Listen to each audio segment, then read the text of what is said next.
Hey guys, it's Matt, welcome to SpeedTutor, and I'm going to be showing off the interactive pixel water, which is free on the Unity Asset Store.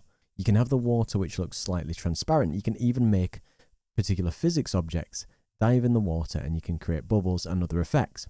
Down here you can see various different examples of a slightly murky water, very clean water, something of a different colour, and even examples of something that might be water that's toxic, one that might be poisonous, and one that made of lava, and does come with various visual effects included and really cool custom shader. I'll leave timestamps in the timeline so you can skip through if you need to look at setup, or you want to look at the features, or you just want to look at setting it up in your own scene. So you'll be able to find it on the Unity Asset Store, and it's called the Interactive Pixel Water.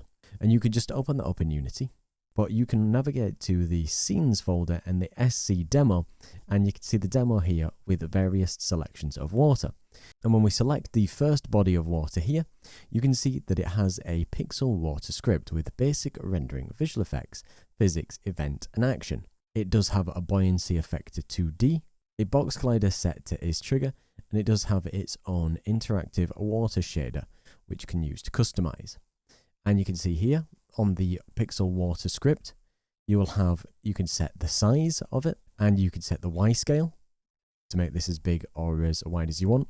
You can use the rect transform to scale this out if you wish, because that was what the developer said in the documentation. Don't use the scale tool because it will mess it up, and you can set which layers that it's on. In rendering, you can set whether you want the watercolor enabled, so you'll be able to see some murkiness in the background, and we can customize all the colors that we might want to see, from the shallow strength to what is deeper down. And you can even have underwater tint color enabled and set those between there. You can have the surface effect enabled, and you can set the colors with there. You can set the surface thickness. As you can see when I scale this up, you have a much thicker surface effect. You can have the lower surface effect scaled, and then you can have the surface distortion if you want it to make it look different.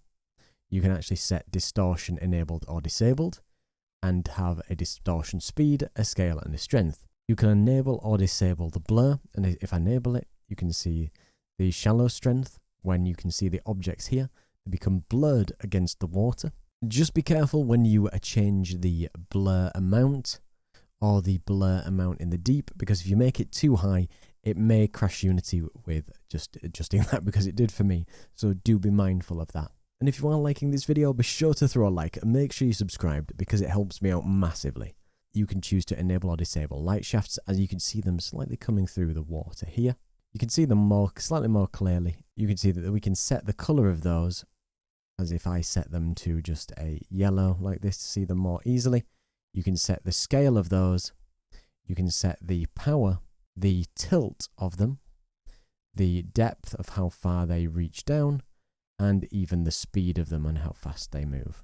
Then you can set whether you want waves to be able to be simulated. You can set the amplitude, the wave decay, the tension, and the speed and velocity in them.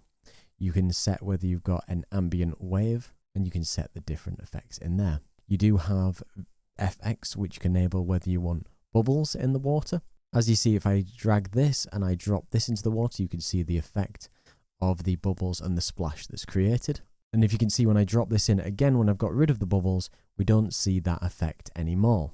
Whereas if I enable them and push it in, you can see the bubbles that were created against this object. There is also a bubble duration and amount, the colors that you can set, and whether you can set a splash for enter and exit of objects, and then the color of that, and any configuration. You can set physics, whether you want drag enabled for objects that are inside the water, if you want them to be affected. And then you can even set events or actions that happen. You might need to refresh it if something doesn't update. And you can see if I focus on different styles of water, you can see that they've all got different settings to be able to render them in different looks. So let's say we go to the acidic style water here. You can see that there's customization whether the watercolor and the tint, and whether we can see light shafts because it's very murky. It does also have bubbles and splashes enabled, because you can see the splashing and the bubbles enabled there. The difference is with this one that's classed as the poisonous water, it does have some surface bubbles and in water particles that are being rendered all of the time. And this is just its own particle system, which has its own texture sheet, which you can check out. And it does use world collision to be able to create the bubbles and make them have that nice effect in the water, and looks very stylistic to this. And you can combine those with the splashes and the bubbles that it creates as well. Similar with the lava here, you can see that it has bubbles for the surface that look quite nice, and it's got deeper bubbles that navigate down and up and around, make it look like it's a cauldron with a bubbling heat or intensity. And also remember, when you've got physics-specific objects, this crate uses a rigid body 2D with a simulated ticked with a mass and drag, and it does have a box collider 2D, and it's able to interact with the water because there's a buoyancy effect to 2D on the water, and as if we untick it, you can see that the item doesn't float anymore, but you can see that it does if we choose to do it. And the great thing is you can navigate to the prefab folder in the interactive pixel water to drag any of these out to get yourself started, because they're all set up to be able to adjust the scale and the width of everything in there. But do remember that the particle systems in there will need scaling out too, to make sure that the effect is all the way across. And I'm going to show you how to set up the interactive pixel water. I just put it towards the end of the video if you are interested. So when you get it and you add it to your assets, it'll be in Package Manager and you'll see Interactive Pixel Water. When you press Import, it will say there may be some scripts that need updating. You can say yes for these and for ones that might be found later. You'll import everything in, and you can go to Kernos, Interactive Pixel Water, go to the scene and go to SC Demo.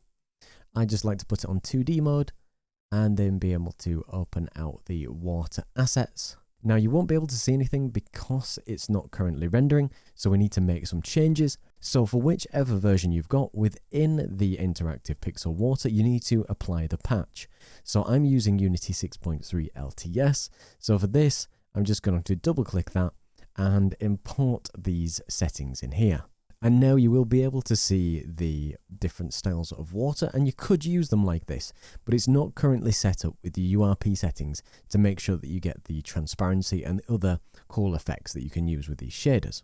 So after we've imported those, we need to add a pixel water renderer feature to the current universal render pipeline asset. So if you go to Edit and you go to Project Settings and then you go to Graphics, you will find the current universal renderer asset that you've got, and I'm using the PC RP asset you can see here. And at the very top of this, you'll see the renderer list, and it'll be the PC renderer, or whichever renderer is specific to you. You can click to add a new render feature, and you can add the pixel water renderer feature effect. And you'll see they'll start rendering the light shafts and doing stuff a little bit differently. But then what you need to also make sure that you do is you need to set the behind water mask. And you'll see here when you click it, you want to include everything, but you don't want to include water in that option, or everything that you want to be rendered behind the water. Like you can see now, this object and all this plant life, they're rendered behind. On that renderer, you can see that we now include default, transparent FX, ignore raycast, and UI. Now, if we select one of these water assets, you will notice that it has a water layer.